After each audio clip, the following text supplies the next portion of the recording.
holiday season ramps up, it's important to be careful about what not to put down the home kitchen drain while cooking and or baking.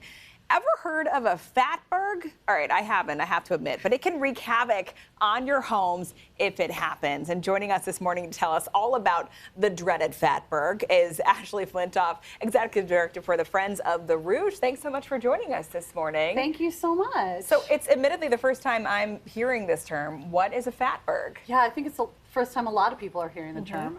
So a fatberg is essentially what happens when you put fats, oils, greases, other things that shouldn't be put down the drains. They come down the drain, they congeal, they can get as hard as concrete, and then they start to block the sewer pipes. And so they can get as much as 100 feet long, they can weigh hundreds of tons, and they cause millions of dollars in damage, both for municipalities trying to clean out the sewer drains so that they can come out. They cause backups into homes. It can congeal in your drains.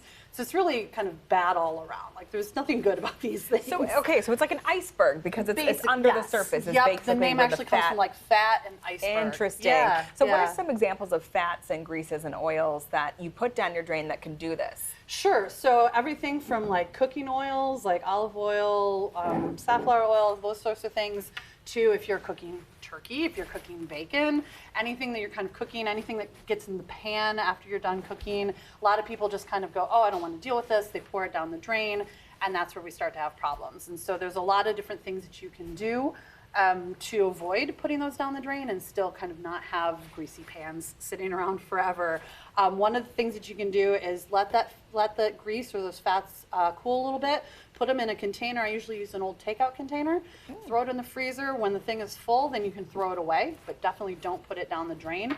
A lot of times people also put like scraps, food scraps, so onion skins, carrots, celery, kind of all those things. You can actually keep those.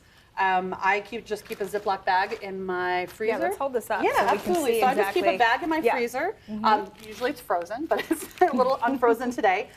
But if you collect all of those, and then you can make your own vegetable stock from it. It's super easy. So add water, clever. cook it for about an hour, drain it out, throw all of those away, or put them in your compost, ideally.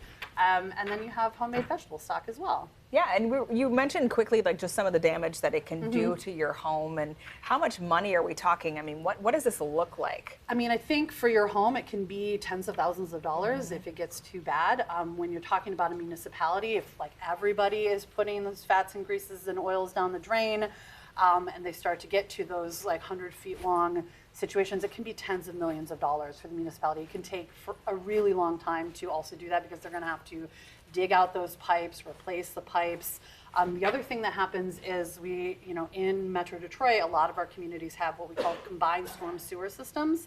And so that's where the storm water and the sewer all kind of go into one pipe. And so we have these points at which in emergencies, when the system is overwhelmed, those discharge into our waterways, into the Rouge. In the Rouge, we have 40 of these combined sewer overflows.